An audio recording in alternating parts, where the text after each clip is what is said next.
It's the Flow Friday Night Sports Show. Hume Netball, another big round of matches last week in round 6 is done. We're gearing up for round 7 this weekend. And joining us on the line again to help us go through it all is Carla Fletcher. And Carla, welcome back to the Flow Friday Night Sports Show. Hi, Jason. How are you? Going well, thank you. And some pretty clear-cut matches in the A-grade competition last week. Not too many tight ones to talk about. No, it wasn't, but it was a very cold weekend. The Billabong Crows didn't waste any time. They warmed up pretty quick. They took on Henty and beat them 67-18. They played really 4 consistent quarters. They just put some defensive pressure all over the court, and that was led by Harriet Simpson and Maddie Stubert. And, of course, once again, Ricky Robb, just working so hard in the goal circle and boosting the percentage for the Crows. Unfortunately, Henty players wore black arm games in memory of one of their local community members in Mick Heffernan, who sadly passed away. And Brandy Muller was the most valuable player for Henty, with Kristen Hobart and Molly Murray playing great games. And Molly stepped up from the 17th. So that was awesome for some of the young girls to take the court for Henty. Brock Burham, 57. They were too good for Colcan, 28. So a good win for them. Yeah, fantastic win for the Saints, and the girls are just showing some amazing teamwork. Saints welcome back Brittany Williams after having her son, and she apparently had a cracker of a quarter. And Colcan's best players went to Sarah Smith, Darcy Badger and Shannon Seaman. I've got to say well done to Holbrook as well. They doubled the Murray Magpies score, who are really struggling at the moment, to 44-22. Yeah, unfortunately the Magpies had a couple of injuries which didn't help their situation on the weekend, but Holbrook had a great win over them, and they had a really strong second quarter with Jodie Ross-Smith and Kelly Bors really combining well in the circle for Holbrook and setting them up for a win. So hopefully Magpies will get some players back in the next couple of weeks. They'll certainly need them. That was Holbrook's first win of the season, so they would have been absolutely... well done. Yeah, cock a hoop with that. Lockhart, how about this score? Your girls 58, Howlong 31.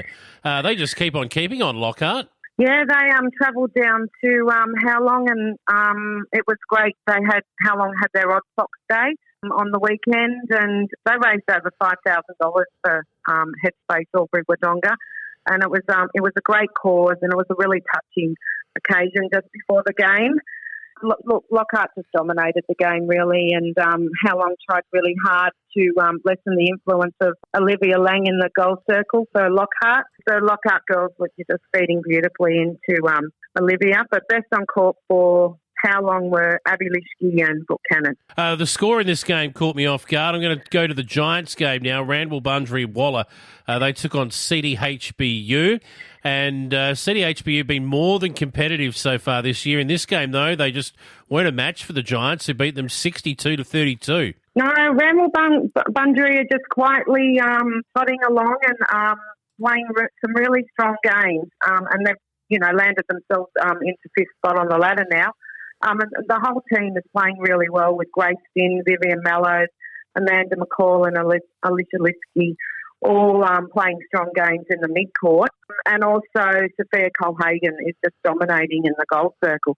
They're quiet, but they're proving that they're going to be a bit of a headache, I think, for some teams. That's right. The two they've all been chasing, though. This is the final match of the round. It was the top of the table clash, Osborne and Jindera. And the canola farmers doing the hosting here, the Osborne crew, and they enjoyed it. They had a very, very good win, 49-35. Yeah, but Jindera started the game off really strong in the first quarter, but Sarah Snyder from Osborne was a game changer in the second quarter. And the whole team lifted, and they just continued pushing it out for the rest of the game. Osborne's coach, Sally Hunter, puts the win down to some really hard pre-season training. It was a great court match-up against Osborne's Karen Hugo, goal shooter, against Jindera's Shana Holland. Right, well done. Jindera licked their wounds and they'll be back. But Osborne's still undefeated at the moment, and they've got a big test again this week, which we'll get to soon. Let's have a look at this round of matches. There are some really interesting games, actually. I'm going to start with this one. CDHBU, who at Kareen will host Howlong. Now, CDHBU up until last week in pretty good form. How long? Just struggling a little bit off the bit. I think CDHBU might win this. Oh, I think How Long will come away with the 4 points. They've played some really top teams over the last few weeks, and so I think they'll be working really hard to win that game. But, who knows? CDHBU is hosting their Ladies' Day on the weekend, so it could go either way. Colcan and Holbrook. Now, these two sides have been struggling a little bit. Obviously, Colcan haven't won a game yet. Holbrook have just won the one last week. You'd think Holbrook would go in with a bit of confidence and probably start favourites. Yeah, I think Holbrook were really keen to back up another win this week. The girls were very excited after winning last week. But look, Colcan versus Holbrook, close rivals, and I'm sure it will be a great game and they'll battle it out for the full 60 minutes. Henty taking on the Giants. Hard to make a case for the home side here. Randall Bundry Waller start favourites for sure.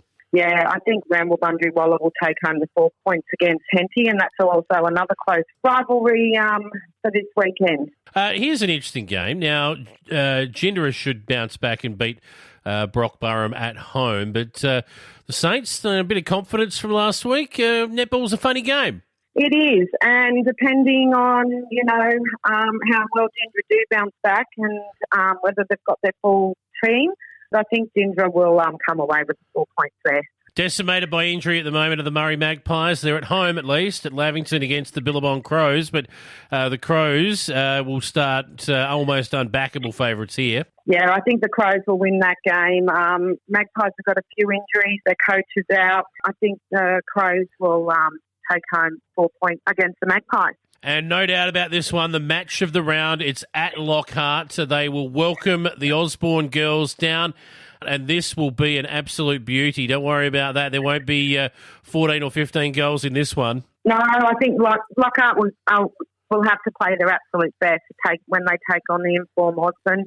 And they've come off just a huge win against Gindera last week. There'll be some great matchups across the whole of the court. Lockhart and Osborne's always a very close game. I think Osborne might be the favourites this week because they had such a really good win last week against Gindera. They're a good side, Osborne, but gee whiz, Lockhart are the two informed teams in the competition going at it at the moment. So should be a beauty to top off what's going to be a big round 7 in Hume Netball. Carla, anything else to mention? Just the 17s and the 15s Hume teams will be playing in Wagga on Sunday at the Wagga Carnival. And both coaches, Emily and Sharon, are looking forward to seeing how the girls get together on their second carnival and seeing how we go on the court. Excellent. We'll look at their results next week here on the Flow Friday Night Sports Show. Good luck to everyone hitting the court at Hume Netball this weekend, and enjoy your weekend, Carla. Hopefully, yes. Hopefully I will, and it'll be a little bit warmer this weekend compared to last weekend.